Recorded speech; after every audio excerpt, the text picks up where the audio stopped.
أو جاش آية عرفة أجابك يتروج الشماء ودروست يا دروسنيا فرموديكي بيغمري إخوائي صلى الله عليه وسلم فرميتي روجاني الشماء بالروج مبن لا تصوموا يوم السبت إلا فيما افترض عليكم بيغمري إخوائي صلى الله عليه وسلم فرميتي اللي فرموديكا روج الشماء بالروج مبن أتاك بالروج مبن الله مزانين ألين عرفة استثناء بوشي عرفة استثناء چونك أو كسي لعرفة بالروجو أبيت لبر شما بالروجو نابي لبر خاطر فضل الجورية عرفة بالروجو أبيت وأم فضيلة الجورية كدو صال توانا صريتوا نابي بفرموديك يعني باجتهادي زانايك بصريتوا واتا الروجويك نفلي مطلق شياونية ودروسنية لو رجاء بقري يعني الروجويك هكذا بلام روجويك بسبب وكو كسيك روجو نروجه بالروجو أبي وكو صيام داود أو درسته وكو روجي عرفة روجي عاشوراء أما أنا برايان درسته بويا الروجي شما فضلتك قوريتي يا كسبي بحكم عرفة نك بحكم شما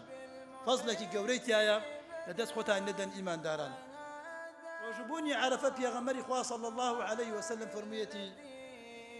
صيام عرفة أحتسب على الله أن يغفر السنة الماضية والسنة التي تليها يا للرود السنة التي قبلها والسنة التي بعدها في غمر إخوة صلى الله عليه وسلم فرميتي رجبوني عرفة ماي أوتا لتاوانا كانت خواي قول خوش بيت تاواني صالي الرابردو وتاواني صالي داهاتو أو تاوانا نيك حق عبادتي دانية كغيبتي دانية كظلم تيدانية كدزي تيدانية هر تاوانك حق الناس تيدانا بي اخواي قول لمدو صالح انجام الدابت ديت خوش بيت بو اخواي قولا امر رجوي كده هو سبب يك بو الى تاوانا كان ما نخوش بيت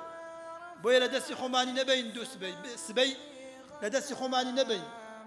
داران في غمري صلى الله عليه وسلم لفضل قولي عرفيا فرميتي ما من يوم أكثر من أن يعتق الله فيه عبدا من يوم عرفة صال سيسطو شسطو بيانز رجاء عبد إخوة هيش الروجة كيتيا دانية قورو مزن بيت وشاير روجة كان بيت وكو بقدر عرفة واندا قوري للا إخواي قورا لم روجة لحمو صالك زيادة لخلقي خوش بيت بوي أم روجة بقوزين ويا عبد إخوة في غمر إخوة صلى الله عليه وسلم فرمتي أفضل الدعاء دعاء عرفة باشترين دعاء قبولترين دعاء جاي أميترين دعاء عرفة يا عبد إخوة أي كابراي غنبار أي كاكي صاحب مصيبات أي كاكي نخوش أي كاكي صاحب مصيبات أي كاكي فقير هجار أي كاكي قتابي أمر رجب خد بقوزينوا دس برزوك أخواي قورا غنية دولة منا لروجي عرفاتي قبولك داواك لأخواي قورا موفقتك ضل نيابة أخواي قورا موفقتك أو جاء في غمر إخوة صلى الله عليه وسلم فرميتي